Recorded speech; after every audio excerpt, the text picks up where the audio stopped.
C'est 3 minutes avec mon coach que nous retrouvons à présent sur RCF avec Alain Charlier, coach et consultant. Bonjour. Bonjour Guillaume et bonjour à vous tous qui nous écoutez. Aujourd'hui, vous nous parlez du double lien. Alors de quoi s'agit-il ? Alors le double lien, appelé aussi double contrainte, se produit lorsqu'une personne enjoint à une autre de faire une chose et son contraire. Par exemple, un père dit à son fils « Viens me chercher en voiture et fonce, je suis en retard. Et ne te fais pas prendre par les gendarmes, ils sont planqués partout. » Ici, la double contrainte est explicite dans le même message.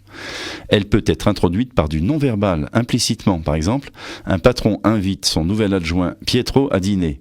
Pietro prend des hors-d'œuvre et du plat et refuse poliment de reprendre du gigot au motif qu'il fait un régime suite à un incident cardiaque. Arrive le dessert et le patron de dire « Ah, le tiramisu, la spécialité de ma femme ». Il fronce les sourcils et ajoute « J'espère cette fois que vous allez lui faire honneur, Pietro ». Alors, est-ce juste une situation gênante ou bien y a-t-il une réelle problématique ? Souvent, les scènes que je viens de décrire n'iront pas très loin. Le fils pourra dire à son père « Désolé, je n'ai que 6 points et je roule à 90 ». Et Pietro pourra dire « Merci, mais j'ai déjà dépassé ce que le médecin m'autorise. J'en suis bien triste car je suis certain que c'est délicieux ». Mais il arrive que le malaise s'instaure. Si le père est très autoritaire et le fils très soumis, il se sentira piégé entre obéir et enfreindre la loi. Pareil pour Pietro qui vient de se faire embaucher et qui doit choisir entre sa santé et ne pas décevoir ni irriter son patron.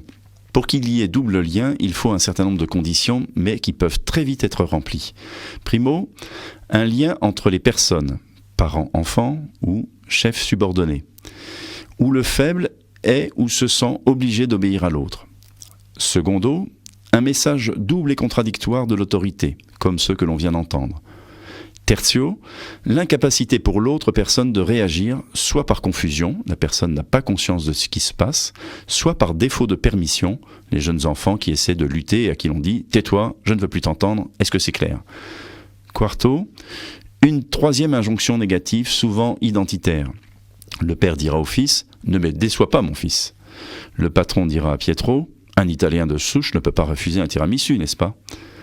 Quinto, la répétition de ces situations qui vient comme enfoncer la personne dans ce scénario psychologique et l'empêcher de plus en plus de réagir, parfois même d'en prendre conscience.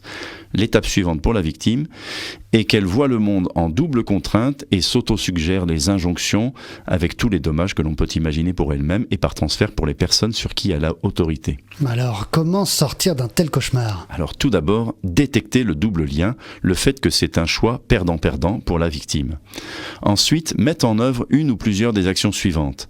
Premièrement, réduire l'intensité de la relation avec le dominant et la rééquilibrer pour être entre adultes. Alors, pas facile pour les enfants. Distinguer, deuxièmement, le message contradictoire, ce qui n'est pas toujours évident, notamment si l'un est implicite ou non verbal, et communiquer sur la contradiction. On appelle ça métacommuniquer, pour en faire prendre conscience à l'autorité. Troisièmement, neutraliser les messages négatifs d'identité en séparant le comportement de l'identité. Je ne suis pas ce que je fais. Quatrièmement, quitter la situation soit physiquement, soit en se plaçant comme observateur plutôt que comme victime. Et cinquièmement, empêcher que la situation devienne récurrente. Et bien sûr, mais vous le saviez déjà, consulter un coach formé pour aller vers une situation plus satisfaisante.